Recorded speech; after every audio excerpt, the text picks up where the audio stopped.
We watched Thursday Night Football between the Buffalo Bills and the Miami Dolphins. And I mean, now Tua Tagovailoa's 3 interceptions feel like such a distant concern after a really scary moment. There were just under 5 minutes left in the third quarter. 4th and 4, the Dolphins are facing. Tua keeps it. He does get that first down, but he keeps going and kind of barrels his head right into Buffalo Bills safety Damar Hamlin's chest. And I think all of us, unfortunately, know from Tua's past history what it looks like when Tua has suffered a really serious injury. So Tua is horizontal on the ground. His right hand is balled up in a fist.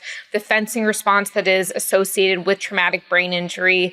And shortly after he was ruled out with a concussion, he was able to walk off. But I mean, let's just start very broad. When you think, C-Rob, of Tua's career, of the multiple concussions he suffered in 2022, the retirement he said he considered after the season, I mean, what went through your mind when you saw that scary moment? The wild thing is, like, consider that moment. It was a snapshot, that single play and that collision. To me, instantaneously, I'm like, this is a snapshot of how dangerous the NFL really is, because you have a defender whose heart stopped on the field, who is making the tackle.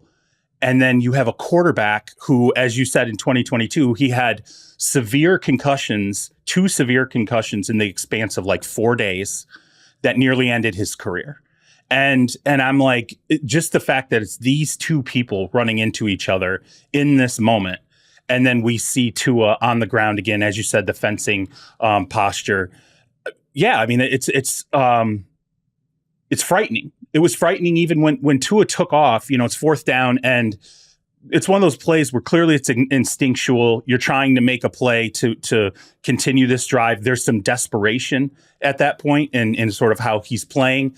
And you know, just the whole head first nature of it, everything about it. The second he hit the ground, and you instantaneously see an offensive lineman go to a knee immediately right next to him, and you're like, this is we're going right back to that place in 2022, and we're questioning: is this guy going to get up? Is he going to get carted off? What does this mean for his career? Is obviously the first thing you ask is he okay? But I just thought that it was Hamlin making the tackle, and that it's Tua that's on the turf. I'm like, this is such the 2 players on the field who probably, for lack of a better term, like scared us the most the last couple of seasons in terms of health. It was Damar Hamlin collapsing, obviously, when his heart stopped against the Bengals, and then Tua when he suffered those severe concussions in 2022. So there's a lot of questions that we have to ask now, but it's going to be something that we're going to watch this unfold, and it's going to be really, I think, the doctors that guide where this goes.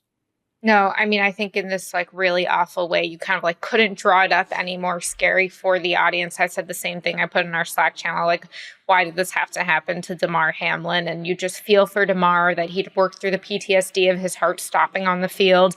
And also, he didn't do anything on that tackle. Like, this was not a dirty play. In fact, he barely even tackled him. Tua barreled his head into Damar's chest, but it's very scary. And I think when you look at 31-10, I mean, they lost the game, but you have to ask yourselves, how much more did the Miami Dolphins lose last night? And I think you talk about Tua Tagovailoa and what he has done since his 2022 concussions. We know that he practiced jiu-jitsu to work on falling, and then he gained weight last year to try and be more stable, but then lost some weight before this season to try and become a little more mobile. And so I just, when you look at what's happened to Tua Tagovailoa's body, before we get into what Mike McDaniel said, C-Rob, what would you tell Tua if he said, hey, C-Rob, what do you think I should do?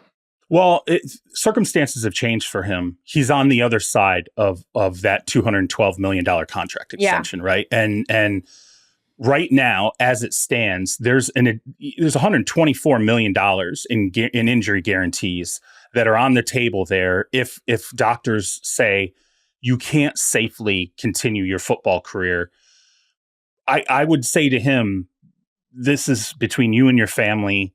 It's between you and God or whatever else guides you. Football should be the side issue right now. The rest of your life should be something that you should be thinking about. And I would probably say, give Andrew Luck a call. Talk to him about he went through this process where his body was breaking down so badly, and he cut his career a decade short, maybe 15 years short, right? To walk away from football. And maybe ask Andrew Luck, when you went through this in your mind, how did you get to where you landed, and how do you feel now, having walked away from it? Certainly, Andrew Luck, I have no doubt Andrew Luck misses football, but what does that, mean? I think he should reach out and talk to some individuals who have gone through some things health wise and find out what the trade-off was like for these individuals. Now that every person, it's their own journey, and how Tua ultimately feels about it, I'm sure that's different for every single player. But financially, we're talking about an entirely different situation. Not that he couldn't have walked away financially before, but at this point, his future's secure, especially if the doctors tell him you cannot go back and play safely. And that's one thing I think people should understand here. There's some different ramifications here. If the doctors say to Tua, you're okay to return and play football, and Tua says, I'm hanging it up, he will forfeit the $124 million in injury guarantees. So basically, the doctor's advice really is, I think, going to have to guide what we talk about, financially, what's on the table and what isn't. And frankly, I think the leadership of the Dolphins, there's probably some inner reflection that has to happen there too. Like, if you're Mike McDaniel, do you not just sit there and go, like, am I gonna do this? Am I going to be the steward of the ship? And this guy, ultimately, something happens to him where, is there going to be something that happens on a football field that dramatically alters this guy's life forever, or potentially ends it? Because we are talking about head injuries. How often can this happen? Right. And so I even think, in terms of the standpoint of the Miami Dolphins, the leadership there has to be some real inner dialogue about, when do we step up and go, we're not comfortable putting you out there and potentially altering the remainder of your life. You're a young man. No, Syrup, I think you're so right, and it really was so emotional for Mike McDaniel. He was struggling to put sentences together after the game last night. We saw that picture that went viral of as Tua was walking off the field, and again, thankfully, he was able to walk off the field on his own. Mike McDaniel kisses his head, and it's almost this like prayer of a kiss of like, please do not have this severe long-term damage. And then Mike McDaniel was asked after the game, is it safe for Tua to play football again? And he did not say yes. He did not say, I feel confident it is, and we just need to get through this. He said, look, I'm not an expert on that, and I'm not going to speak on that. And this was Thursday night, basically Friday morning by the time he was speaking. And he said, we will have Tua undergo significant evaluations tomorrow. And with that information, we will move forward. But until we have more evaluation information, I think you need to have Tua skip at least one more game, if not because of the doctors saying he can't clear concussion protocol, but there is a different level of risk each time you get another concussion. This is something that is cumulative in the way that it responds. And I think your advice is so great about going to talk to other quarterbacks. This is Tua's fifth year. Andrew Luck played 7 years. I even think of Troy Aikman, who obviously is still very involved in the game, but despite the fact that he played 12 years, he did leave on his own terms after, I think there was a Super Bowl. He didn't even remember a playoff game because of his concussion. Yeah. Right? Steve Young had concussion issues. We've seen this with a lot of quarterbacks, and I do think, like, I look at the picture of Tua Tagovailoa from when he signed that deal just a few weeks ago, and he has his beautiful 2 children sitting with him and his wife, and there are children in the mix. I think about Dak Prescott, the Cowboys quarterback, got his new deal this week, and he was talking on a podcast with his brother and saying, like, this is so different now that I have a daughter involved. And when I think about the generational wealth I'm giving her, and Dak and his brother grew up in a trailer home, and sometimes they couldn't even keep the lights on there. And now he's giving his daughter, as he called it, an alley-oop into life. And so I think it's so different what you're talking about, but also there's that real question of wanting to be there to experience life with them and making sure you're healthy enough to not only be there, but to remember it. And so go ahead. Well, Jori, what's the threshold? Like seriously, if he comes back, to me, that is a question the Dolphins have to ask. Tua has to ask himself, like, how much longer are we going to do this? 1 more concussion? 3 more concussions? oh, one concussion a season? Like, what the hell is the threshold? Because at some point you have to sit there and go, there is damage occurring here. You're knocked unconscious. This has happened multiple times. And as you said, there is the nature of it is they stack, and it's just a situation where I hate to say this, but like, think of Junior Seau, right? Think of, players whose lives ended in, they were living in such pain that they had to ultimately consider whether or not to take their own lives. Some players thought about it and didn't. Some players did. And so I think it's just like, how far are we going to take this? If you want to come back, I understand that. And as you said, he's 5 seasons in, a ton of football left inside him. I just don't know if there's much safe football left inside him. So at that point, you just have to say, where does this stop for me? How many, if this was any other ailment, right? Somebody's having heart attacks, right? Right. The third heart attack, at that point, are you going to go, clearly what I'm doing here is leading into this. I have to make some changes that keep me safe. And what are some lifestyle and career thresholds where I need to start directing myself in a different way than I have before? And it's a difficult conversation for him to have. We're all going to opine on it. It's a very personal thing for himself. And that's what's got to unfold, I think. Okay, and I think something that really stuck out to me is JJ Watt was on Twitter last night, and someone was saying, why didn't Tua just slide? And JJ made the great point of, when we're watching the broadcast, we see that yellow line. We see where that first down marker is. That yellow line is not actually on the field. That is TV made. And so I think that it kind of reminds us of the risk of these guys. One, when you think about how like amped up they are for the game, you can't really think that degree of like reasonable, but also they really don't know necessarily if they've gotten that first down. That said, I think you have to tell Tua, maybe you're not keeping it anymore. Like, Tua's a great passer. He gets the ball out really quickly. I understand that mobile quarterbacks had a different dynamic to the game, but if I'm the Dolphins, I'm again, we'll see what the doctors say. I don't want him playing for at least the next game because I just think there's too much risk and too much. I want to make sure he is playing with as clear of a head as possible by the time he gets back out there.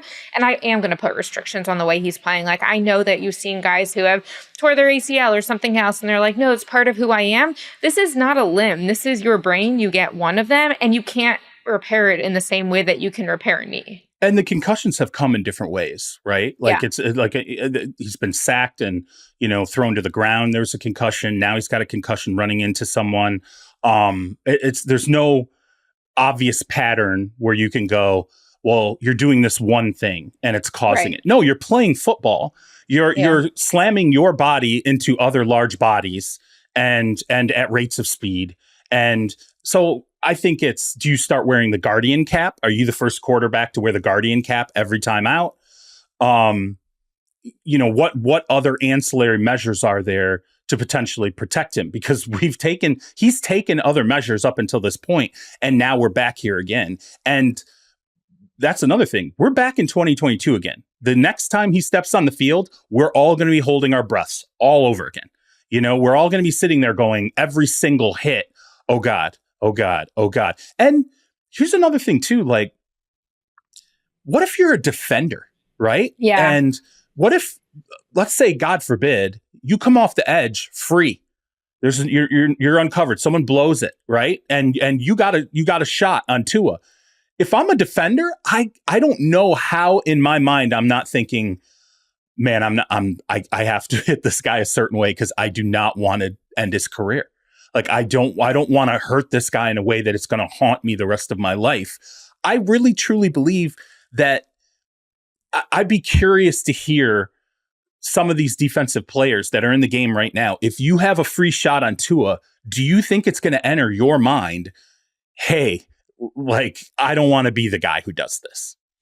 No, I think it's such a great question. And that's the problem here, is that you can't play football scared. It doesn't work. It doesn't work for you. It doesn't work for your teammates, and it doesn't work for the defenders. The guardian cap is an interesting idea because if you are trying to create some degree of protection that allows him to not think about it, I think if you have the guardian cap and you have like, Tua, you're not taking off, sorry. Like, you can scramble outside the pocket if you want, but you are not taking it upfield because right now cannot be trusted to do that in a way that is safe for you and the team. I think those are some potential ways to do it. I think back to a story I wrote about a tight end, Grant Calcaterra, who's now playing for the Philadelphia Eagles, had 3 diagnosed concussions at Oklahoma and actually retired, went to be training, became an emergency medical trainer, was going to go be a firefighter, kind of get the thrill he got from football elsewhere.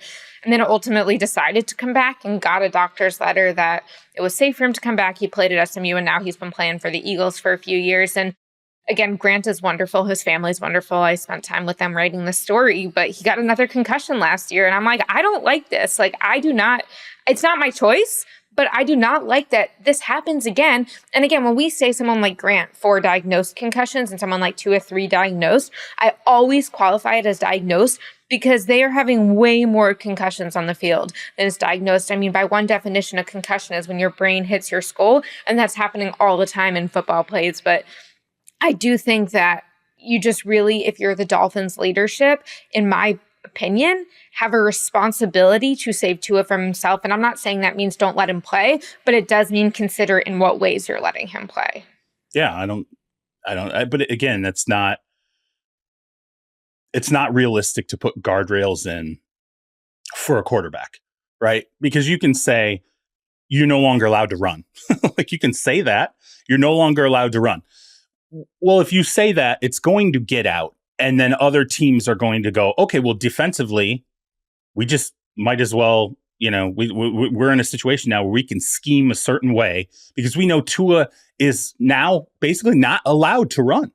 There's a mandate in place, right? And like, you can't do that. You can't go out there and play free offensive football, with a wide open scheme when a quarterback is told anytime you run, you're a danger to yourself. Your health is at risk. So we have to remove this from the game. You're tying an arm behind your back as an offense. And oh, by the way, if he's not allowed to run, what's he allowed to do in the pocket? Can you scramble? How long are you allowed to hold it? Hey, Tua, you better start counting in your head. And if it gets to 3, you got to throw the ball away. Like, you have to, if you start putting in all these guardrails schematically to try and protect him, it's no longer real football anymore. Then at that point, you're just doing some things that make it. That would be like taking a running back who, has had repeated knee injuries or concussions himself and saying, you know what, we're not running you between the tackles anymore. We're just going to run you on sweeps and reverses or this or that.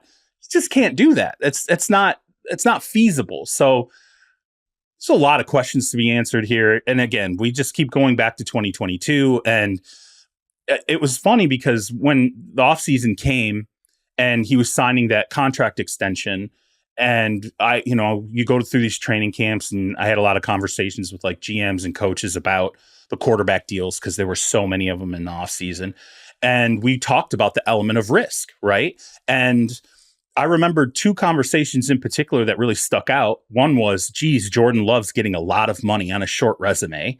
And then the other one was, yeah, Tua had a healthy season. Right. Like, that's great that he went through 2023 and didn't sustain a concussion, but we're not that far removed from when he himself was questioning whether or not retirement should be an option. And this is now we're on the other side of that risk, and we see what's on the table. But now there are injury guarantees there. And so long as doctors say, make a decision here. And if they tell him, hey, if you go back out on the field, there's, here's the percentages, and this is not a safe career for you anymore, given what has happened, then he's got $124 million, sitting there that was not there, obviously, prior to this. Yeah, you've got to give credit to his agent, Ryan Williams, for getting that, because it's like, on one hand, you say, oh no, what are the Dolphins going to do from a franchise standpoint if Tua can't play? But this is why these players are holding out. I mean, we saw Jordan Love, who got injured last week in Brazil after getting that $55 million a year deal. And he had, I guess, held in at the beginning of training camp when I was there, and he and Tua got their deal done. I mean, they announced it right after one another. Let's say you can decide who got the deal done first, actually, and how they chose to announce it, given that they were represented by the same agency. But I do think this was something where Tua is getting the 53 plus, Jordan Love is getting the 55 plus. And when you see Jordan Love get hurt last week in Brazil, and again, that is a shorter term injury, and now with Tua's concussions, it kind of gives us a different lens into why these players do take these stances and do hold out and do try and fight for their money, because you really don't know when this game is going to be over. And I think when we get to the conversation of retirement and what happens on the other side of those injury guarantees, I'll just say, like, for our listeners who think we're soft, maybe I am. I probably am. That said, you have former players like Richard Sherman and Tony Gonzalez on the broadcast saying it's time for him to retire. You have Des Bryant saying, NFL, go ahead and do the right thing. He needs to retire. I mean, these are former players who played in very physical manners. Like, for a guy like Richard Sherman to say that, obviously it's way easier to talk about someone else's health and it's not impacting you. But I do not think that this is like some armchair person. Like, these are the players who are out there concerned about this. Yeah, no, I mean, come on. That's not anybody at this point that says this is some element of toughness or, I mean, that's a bunch of bullshit. Like, let's be real here. Like, this is, you can't watch someone go into a fencing posture and there's nobody who's putting themselves on the field next to that player. I keep thinking about that offensive lineman who immediately dropped to a knee right next to Tua. Like, what is going through your mind, right? Like that leaves a scar, you know, there's something in your head as a teammate that is scary. And then, you know, so it's not about being tough, going out there and risking, you know, another concussion and maybe brain damage and maybe, you know, you're somebody. I don't even think it's a maybe brain damage. I think there is brain damage. The question is just how much and what the effects are going to be from it at this point. Yeah, I don't even listen to that stuff now. And I don't even think that's really part of the culture. Realistically, I don't think there's any NFL player out there right now who is worth their salt and who anybody cares about in terms of their opinion, who would say, oh, well, if he just walks, that's soft. No, that's ridiculous. No one feels that's a mentality that I think has been long removed from the game for the better. People get it. And so, you know, enough of that.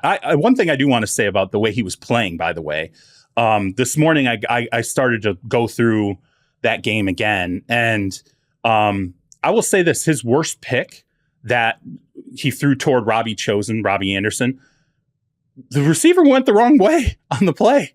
I don't know if Robbie thought it was an in-breaking route, but it clearly was not an in-breaking route, clearly was an out-breaking route. And so even some of the elements of his play prior to that concussion, you know, people are like, oh, Tua just, you know, what a terrible game. He's so awful this game, all these different things. Now, one, the interception that he floated up was clearly you got to get that out of bounds. Yeah. I mean, that's clearly problematic. But I feel like we knew what he was trying to do there. He just couldn't. Right. He couldn't get the arm under it to fully get it out of bounds. But it's not like, I don't think he was playing as badly last night in totality as maybe people thought. And again, I don't want to be callous here, but approaching it from a football perspective, I do question the Dolphins have so much on the line here. And I didn't feel like they really addressed the backup quarterback spot where in a way that's meaningful, where you're like, hey, look, we do have a guy who's had obviously concussions in the past. We could potentially lose him for a long spate of time. Let's make sure we have an experienced veteran quarterback in place who's had some success maybe as a starter in this league, a la like a Sam Darnold, that type of player, ready to roll. Because I think if Tua is out for a sustained period of time here, the Dolphins are in some serious trouble. Right. I definitely think a guy like Ryan Tannehill, who's not currently with the team, is the type of person that the Dolphins should consider, because even if Tua is able to come back in, let's say, 2-3 weeks, you can't feel confident and feel safe knowing that he is going to be your quarterback every game for the rest of the season. Yes, on the football note, again, obviously,